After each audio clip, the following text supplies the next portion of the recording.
Good afternoon, everyone, and good morning to those of you joining us from the West Coast. Thank you for attending today's webinar. My name, as you know, is Victoria Thacker, and I will be your host for today's session.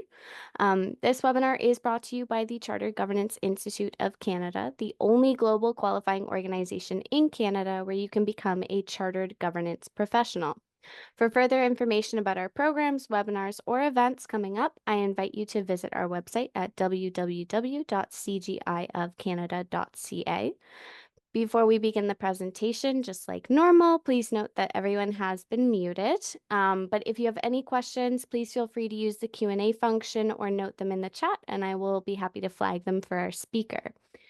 It is my pleasure to introduce our esteemed speaker, Dr. Matthew Kane, who will be diving into the future of truth, human intuition meets AI in detection deception.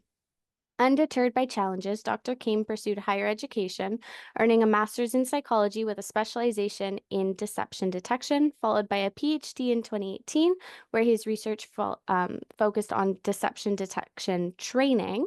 That same year, he founded Prodigy Intelligence, providing cutting-edge training and consulting in intelligence techniques.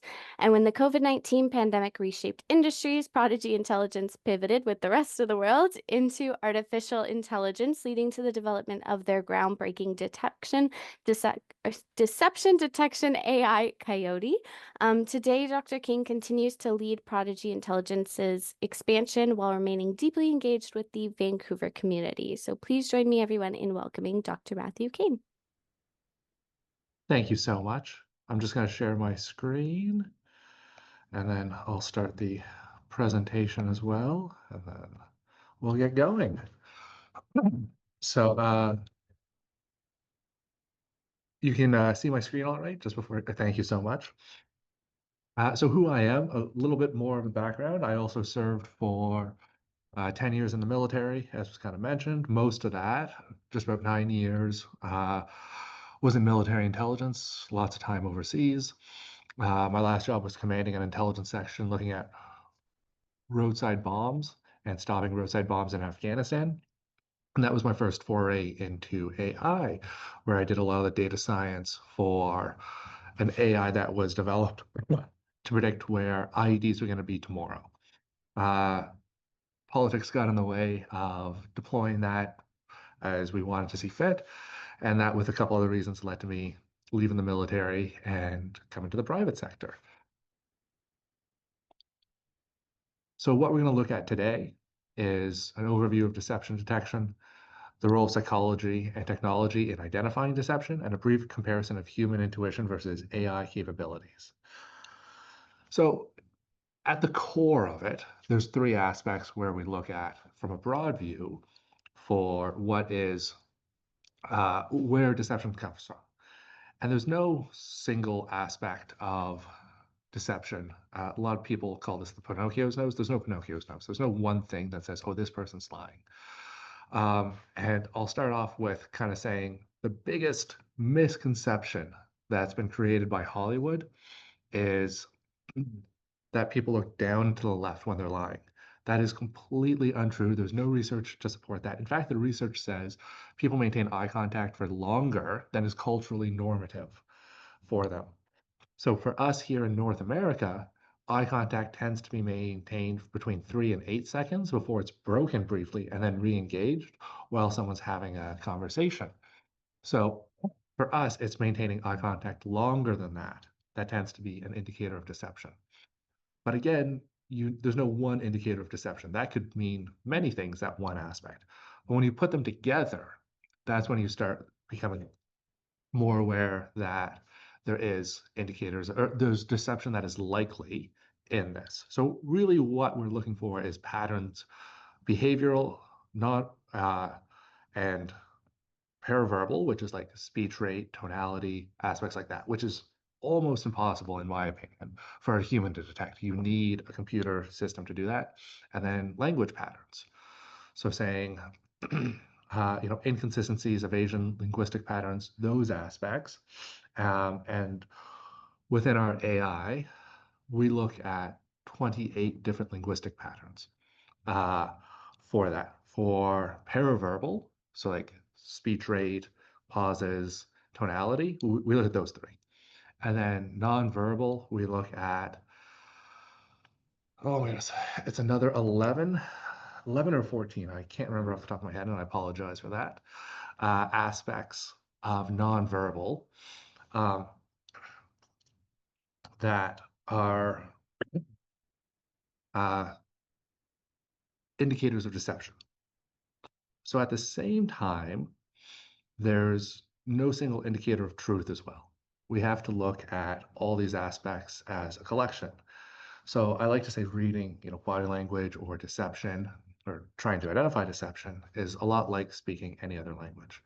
If I said shoe horse elephant, that as a sentence doesn't really make any sense. So we're looking for a collection of those indicators of deception or truth that make sense in inside the context. So some of the strengths of, actually, give me just one second. There, I'll move that. Human deception. So some of the strengths for humans in detecting deception is context, adaptability. Um, and what do I mean by that? By that, I mean, excuse me, that um, you can identify the context a lot more easily than an AI can. So say um, someone says, "Oh, how are you doing today?" "Oh, I'm doing great," but they look sad, they look fatigued. Well, that's a white lie. An AI is going to likely flag that as deception, but the context there matters a lot. So saying that it's a white lie where they're just being polite because they don't want to get into it right now is very different than saying a CEO, CFO is lying on an analyst call to prop up the stock price of the company. So this also goes a bit to the ability to interpret subtle social nuances and cues, where um, individuals, need to understand the cultural aspect as well. Some cultures won't look other individuals who they view as higher authority in the eye. So that's an aspect that needs to be understood. Now, we're not necessarily great at that either from a cultural perspective because each culture is very egocentric. So we maintain our own cultural norms. And there's aspects that can lead to miscommunication there. So knowing the cultural aspects of where you're going and what you're doing is also very important in deception detection capabilities. Limitations, the biggest one is bias. So there was a great example that I love to use, and it was Prime Minister Trudeau was giving a speech or a media scrum about veterans issues. And as I said, a military veteran. I'm very passionate about these issues. And I didn't like what he said. So I was like, he's lying. He's got to be lying. I'm sure of it. I spent 3 hours going over his media scrum, trying to find a single sign of deception. Couldn't find one. Ran it through our AI, and it came back within seconds saying truth likely at 98 or 99% probability. So the AI doesn't have the bias that I do or any other human does. Does it have some biases? Yes. There's no perfect training set for an AI or a human to not have bias. But it's the bias mitigation aspect, and it's that personal bias that you have against other individuals in certain circumstances that's going to really be mitigated. Fatigue's another big one. As you get tired, you're going to miss cues to deception. Um, and I suffer from that as well. Everyone does. And then individual differences in accuracies. So the average person detects deception at 54% accuracy. So just slightly better than a coin toss. Now that goes up to 77 to 80% for an expert. And I would say I'm probably in that range, but that's quite a range as well. The other aspect for that isn't on here is time. Time. So Coyote on running locally on my laptop for text documents, let's say. So analyzing transcripts or emails or something that's in text format operates 10,000 times faster than I do. So that makes a difference as well. And where the average person, the average expert, let me re-say that, the average expert in deception detection, doing deception detection for text takes about 40 minutes to analyze a paragraph of text using statement analysis, or about an hour of time to analyze 1 minute of video.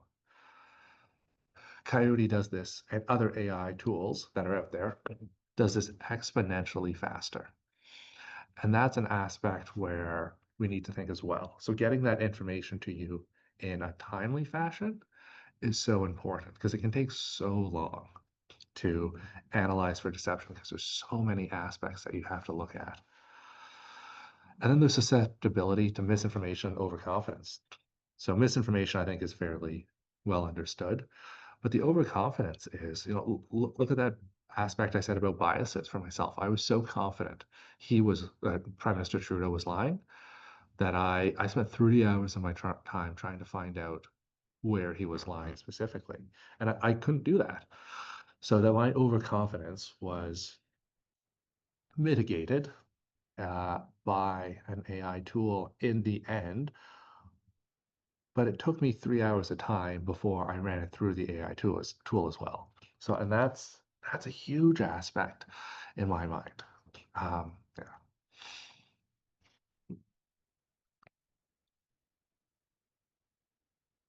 So, modern AI technologies. So, a lot of people use the term AI. I really much prefer machine learning and deep learning because we don't have AI. We don't have a true artificial intelligence. And I don't think we're really that close to having a true artificial intelligence.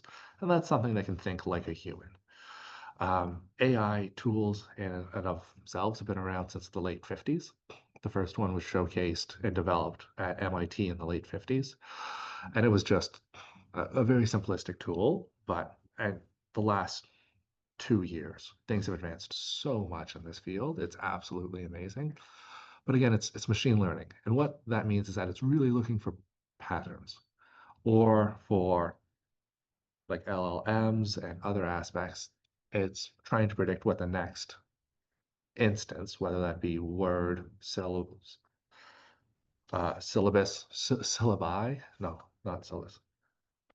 Anyway, the next word or the next moment of video or audio or whatever is going to be in the preceding lineup of aspects for that modality.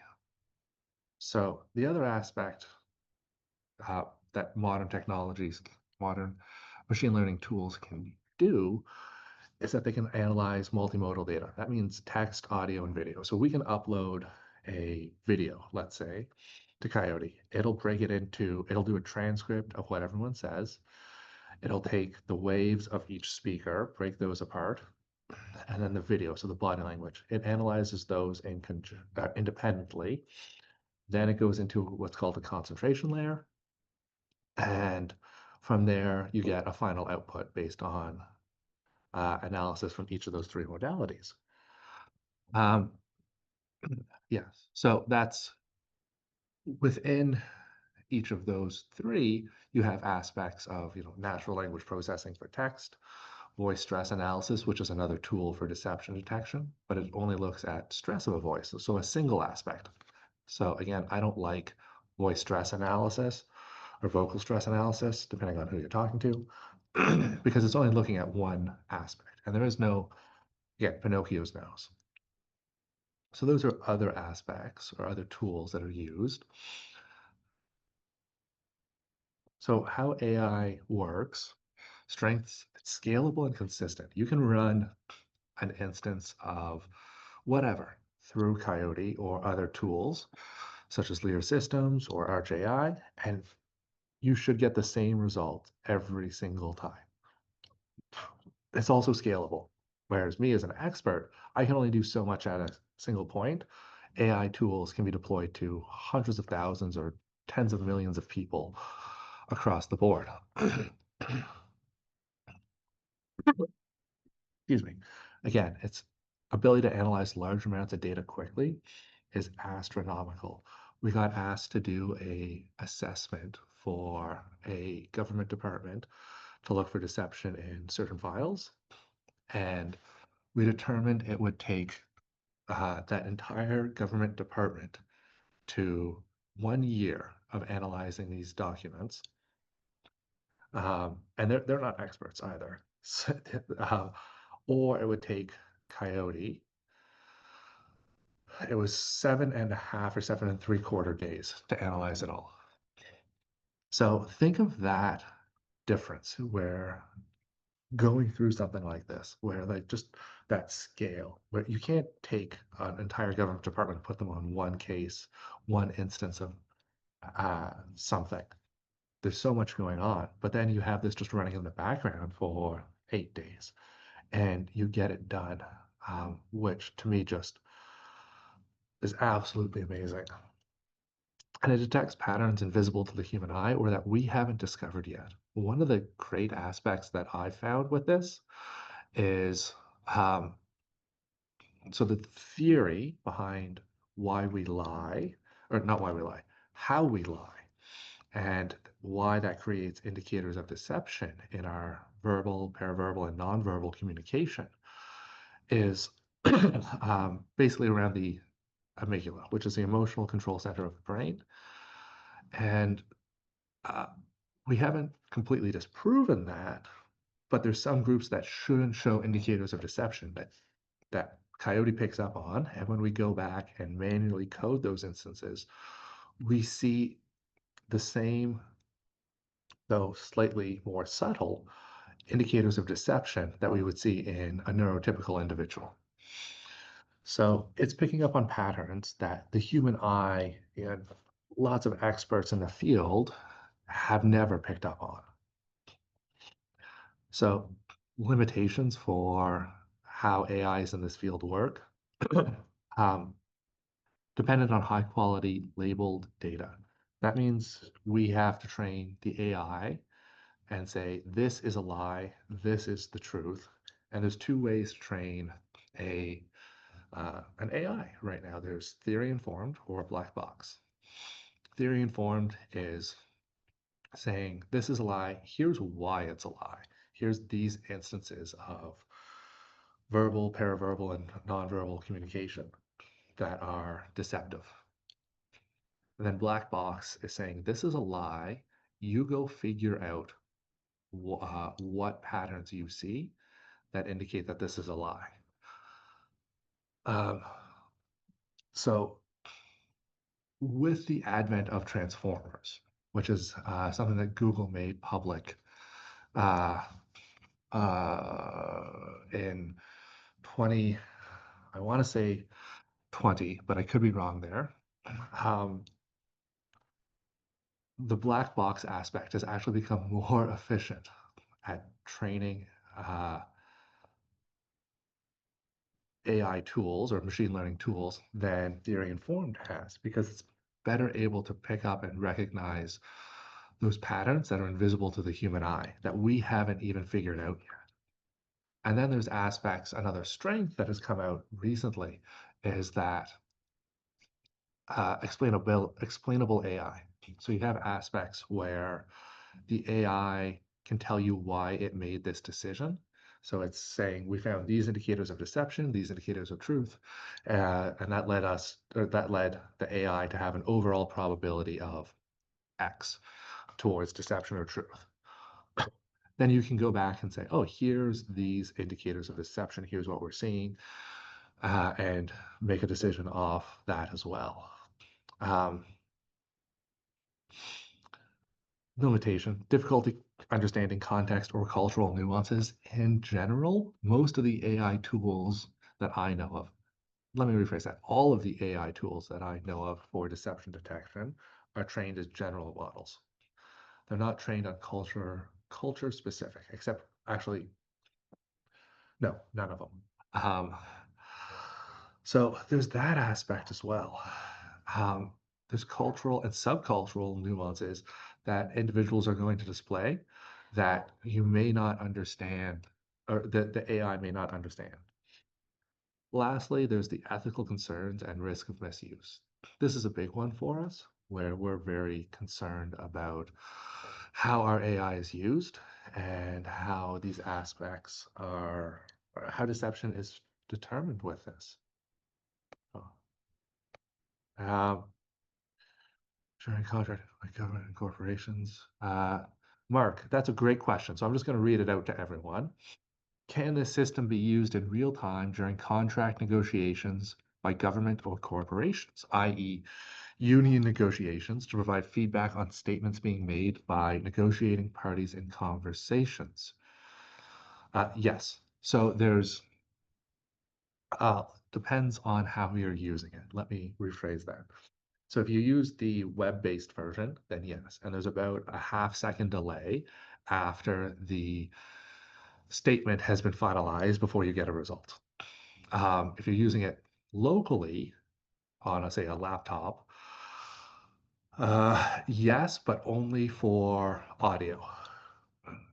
Because video takes so much processing power, and even the top GPUs in laptops right now don't have the capabilities for that. Now, that being said, you're still looking at quite a high accuracy rate with audio from our system, at least.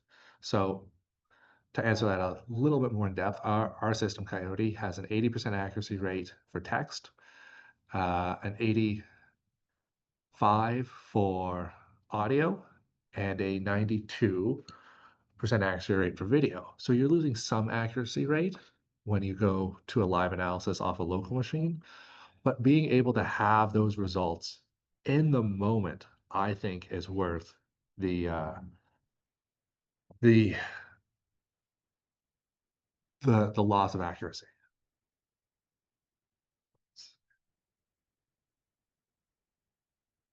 Okay. So here's some specific applications uh, or applications in specific fields for the CGIC. Due diligence and hiring. So the Association of Certified Fraud Examiners says that 84% of people lie in a material way. So that means a big way um, during the onboarding process. So think of that. So that's not just overconfidence.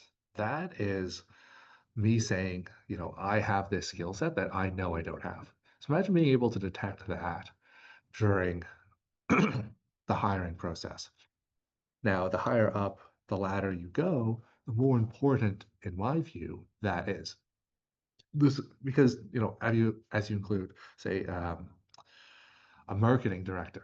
So one of the things about marketing directors, like, and I know the stats on this one. I don't know other positions themselves, but a marketing director, a bad hire costs the company 3 times that person's annual salary in the first year because they tend to get onboarded, let go within 6 months, and then there's severance and all those aspects.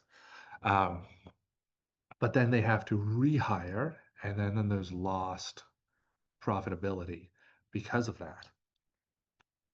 So these aspects really help, can really help in hiring. So board governance and committee governance, one of the things that we look at specifically is how CEOs and CFOs and other C-suite individuals lie during analyst calls. So these are publicly traded companies reporting on their stocks and what they're doing, how they're doing, all these aspects. So we know that when someone in these instances lies twice on the same subject within a year that's material, that could be something that is illegal, they are likely to be found out and have a SEC violation filed against them within 18 to 24 months. So that means the stock price tends to drop quite a bit after that SEC violation has been found out. So imagine knowing beforehand that that is going to be found out, that's going to happen, or just these C-suite individuals knowing that they're being analyzed in this way, so they're not likely to take that risk anymore. And I'm sure most of you who own publicly share stocks would greatly appreciate that.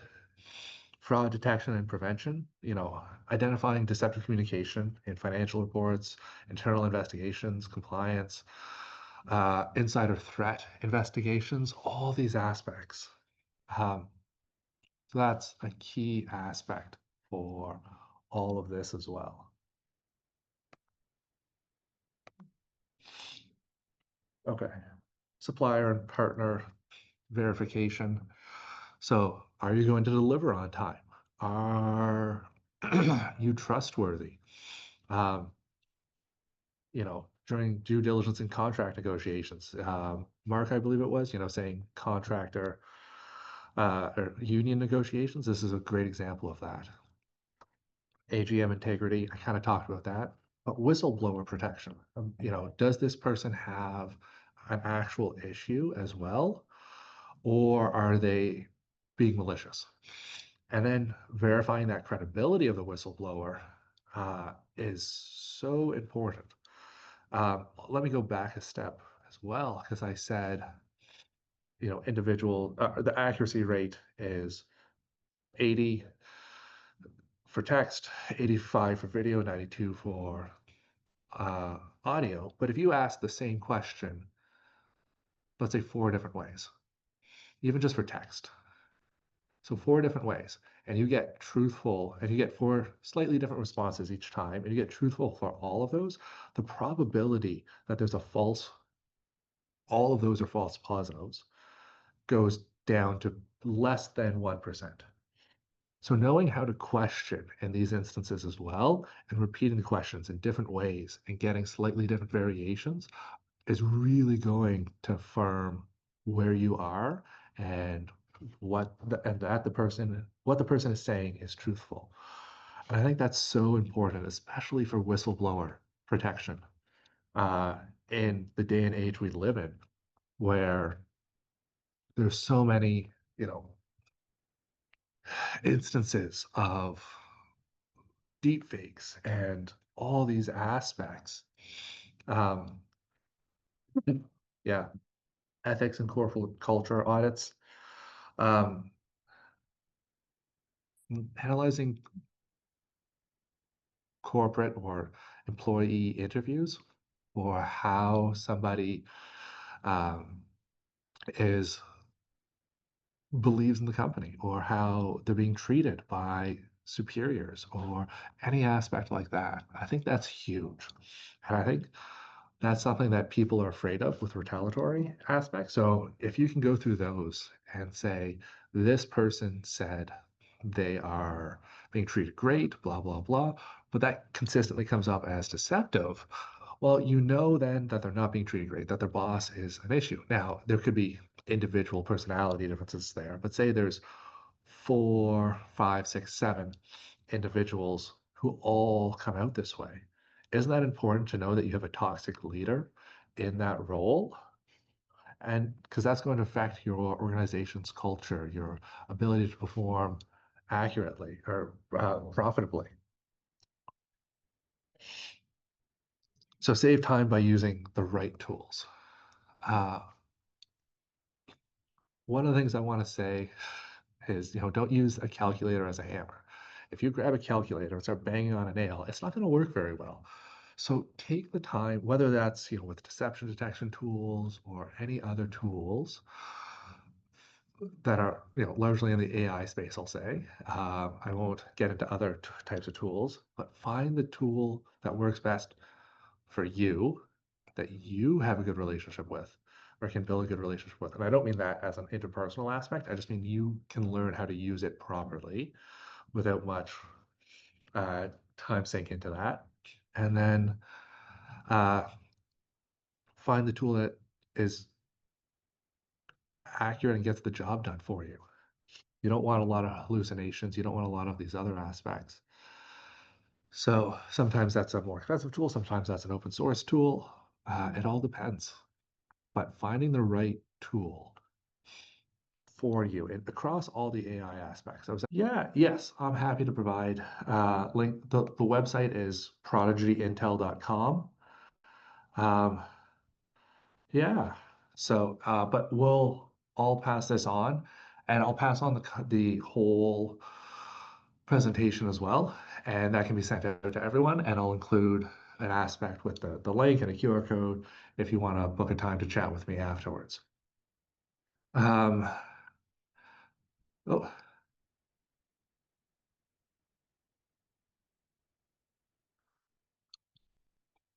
okay, so I have three questions here. I'm just going to go through them one at a time. So I'll actually, yeah, I'll read them out. Just listening to the presentation, a few things come to mind. One, the risk associated with how AI is used. What are the double checks to ensure AI is used in a consistent manner? So I'll answer that one first. A consistent manner. So we have that aspect built into Coyote, and I know our competitors do as well for their tools, where it's I think you're asking consistency as in reliability from a scientific perspective, which means you put in, say, a video or an audio recording or a text transcript, and you keep getting the same answer. All of us have that aspect built in. And I think that's really important. So it's really reliable and consistent. You're not going to get different results from different things. Two, what if the individual who might be one who deceives controls AI? Not sure this is the best way to state this. And or reports AI findings. Okay, so it's that would, in a sense, I guess you're asking if it was me who was like, how would I get into this? Okay, so the aspect that I think you're asking about is who controls the AI? And that, in essence, is for this instance, is Prodigy Intelligence. So even when and we've tried this out on ourselves in low stakes and high stakes lies, um, we are still found out by the AI when we're lying in the same at the same rate of accuracy in general. Um, so the AI still detects us lying. That the company, so the third question or third part of the question is that the company acts on the AI analysis findings. How do we ensure that? We can't ensure that. And that's one of the ethical concerns that we have. We want to make sure that we want to make the world a more honest place. So that's one of the things we do, but our reports can always be buried, can just be ignored because of personal and human bias. A lot of times is what we found in that. So thank you so much, Patty. Next question is from James. Did I miss and talk about risk of detecting fraud detection? No, I don't think so. I'm going to talk about that in a little bit. Appreciate the information from Andrea. Sarah, oh, okay, when you use AI software in an interview, will a disclaimer be made up front? Sorry if this has been asked beforehand. No, that hasn't been asked yet, Sarah. I think that's great. So it depends on where you are and who you're talking to. But as I understand it now, because Section 183.1 of the Canadian Criminal Code allows for single party consent for audio recordings, you don't need to tell the person how you're going to use that audio recording as long as it's not in necessarily a public manner. But I know the Canadian Bar Association came out with rules on how AI can be used and submitted to courts as evidence. I also know one of our competitors in the US had an issue like this where they didn't say explicitly that the AI was going to be used, or the audio recording was going to be used in a deception detection aspect. And though it was found to be illegal, the person who took the recording um, got in a lot of trouble legally in the US with that aspect because the person who it was used against was terminated for being deceitful. Um, so there are aspects where, like some of the companies we're working with right now are revamping their whole processes and terms and conditions to include, or I should say revamping, but they're adding to their terms and conditions an aspect where they have this can be used for deception detection purposes within their terms and conditions, which would then allow that. Okay, so oh, Patty, so AI is kept external, so the company can't manipulate the AI coding. Uh,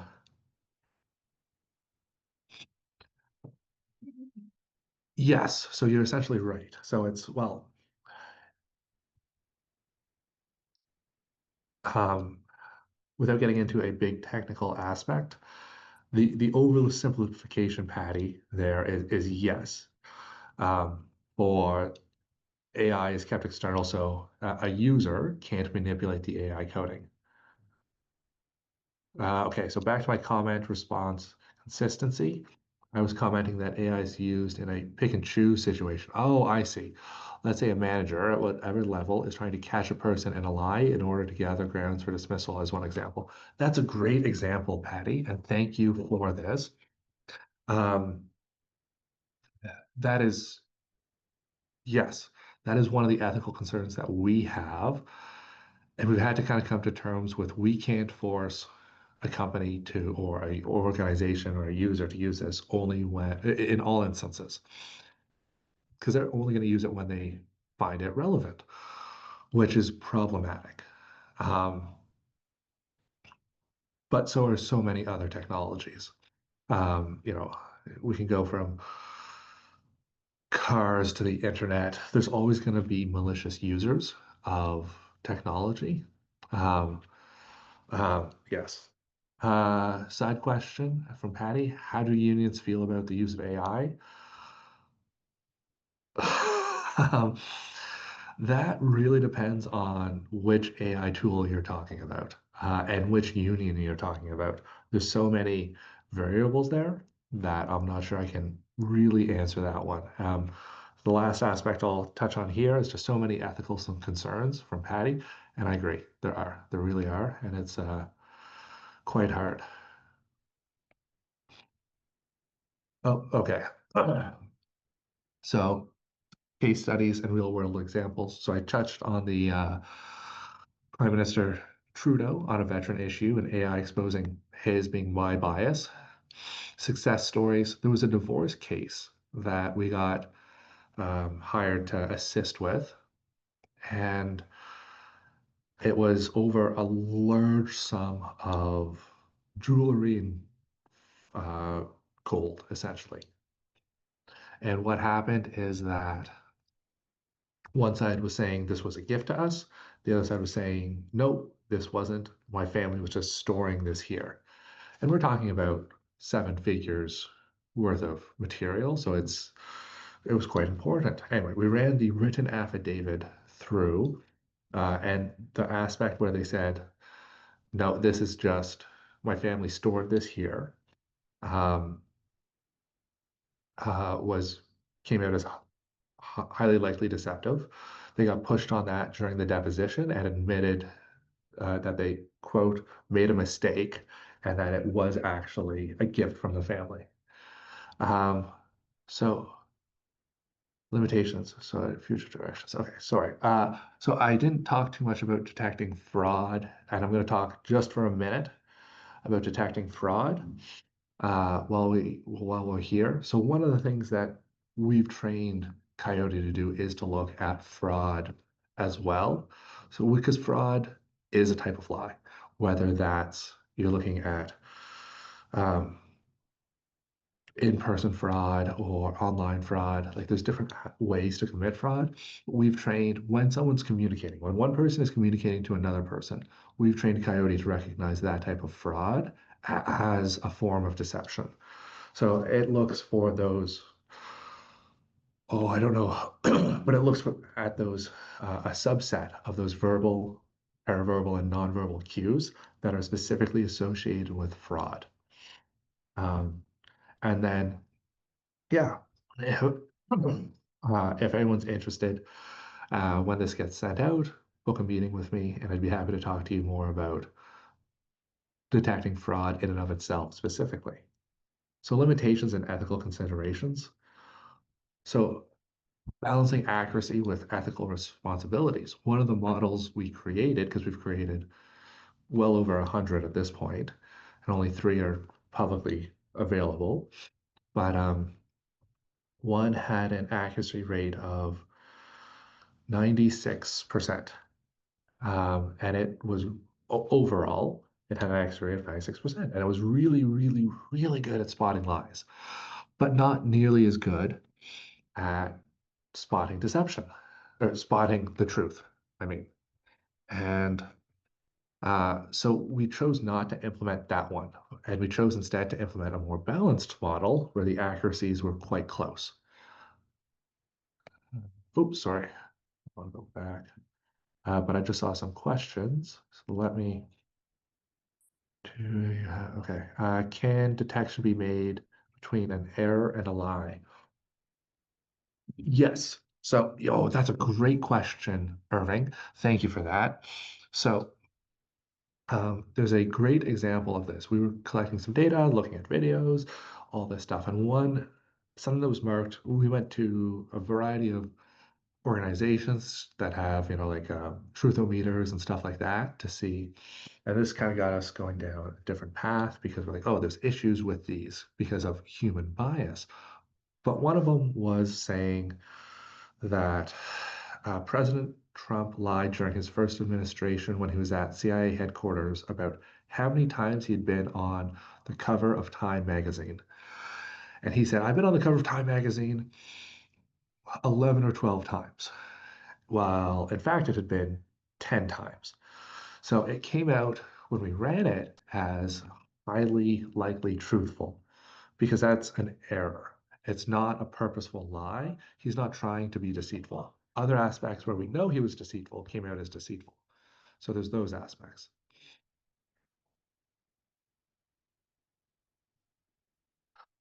Okay, so anonymous attendee, this appears to be a total invasion of privacy unless there's full disclosure of cameras and tracking devices. Is this not a removal of free will? Oh, uh, I just see the Chartered Government Institute would like to answer this question live. Is that you? Okay, yes, I'm happy to answer that. So, in a little bit, it is, but I don't think you're removing free will. The person is still choosing to lie. Um, it's just, you can be trained to spot lies. You can be trained. You can say, I don't believe this. I got a bad feeling in my gut. Let's dig deeper. So we're not preventing people from lying. We're just making it easier for other people to uncover the lies. Okay, I think that's all the questions right now. Unless, hold on. What about Sylvia? What about technical 100% truths designed to deceive? Oh, as an example, I have a colleague that indicated going to law school in the UK, intended to indicate they were a lawyer, but never completed studies or the bar. So there's three types of lies in the science. Known lies, omissions of truths, and unknown lies. So what you're talking about here is an omission of the truth. Picking up an omission of the truth is really hard when the rest of the statement is or, uh, an omission, a lie by omission, sorry, is really hard when the rest of the uh, statement is truthful. Like it's almost impossible, I would say. Okay, let's do this. Python AI applications, I've covered that. Importance of, yeah. So what this is doing, as we feel, this is taking, like we don't say ever that this is a lie or that this is the truth. We say that this is likely a lie or likely the truth at this degree of probability. In the end, it's up to the human to make that decision and ask more questions and get to the truth. This won't ever say that this is a lie, this is the truth. It's just another tool to use to advance your questioning, whether that's in negotiations or HR or any of these aspects. Uh, So one of the things that we've done for an AI in uh, um, uh, as a future direction is we're currently working on implementing a tool to help individuals with questions saying this is likely a lie. It's likely this type of lie, whether that's a white lie or a high stakes or an emotional lie. And then saying, ask, it's either, if it's a white lie, it's probably not worth asking uh, further questions of because they're just trying to be polite for the most part. If it's a high stakes emotional lie, okay, so we know something's going on there. Ask this type of question or ask one of these questions to likely get the best response to determine what is actually happening here. So, and what we're doing here is, so a lot of the times, I'm sure all of you on this conversation have had a feelings that something, you had a conversation with a person, something just isn't right, but you're not sure what it is. And uh, that in and of itself is typically an aspect that someone's lying because, and it's your subconscious mind determining that there's incongruencies between the verbal and nonverbal behavior. So we're just taking that aspect and making it more readily available and more open is what we're trying to do. Um, we're also trying to address gaps in current methodologies where, like I said before, certain people with underactive amygdalas were viewed as not able to display deceptive indicators, where we now know that that's not the case. And then with, yeah, 8 minutes left, are there any further questions?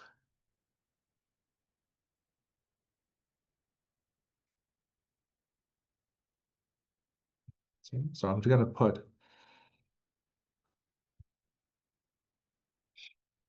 okay, okay, so I just put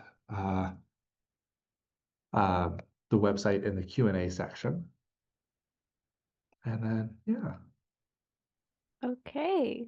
So if anybody has any questions, now would be the time for those. If we don't have any questions, we can end a little bit early because I know there were lots of questions throughout. Um, give it 1 minute just to see if anybody pops in with a question. Doesn't look like it. Okay, well, thank you, Matthew, and thank you to everyone who attended. I learned lots during that, and I found it very, very interesting.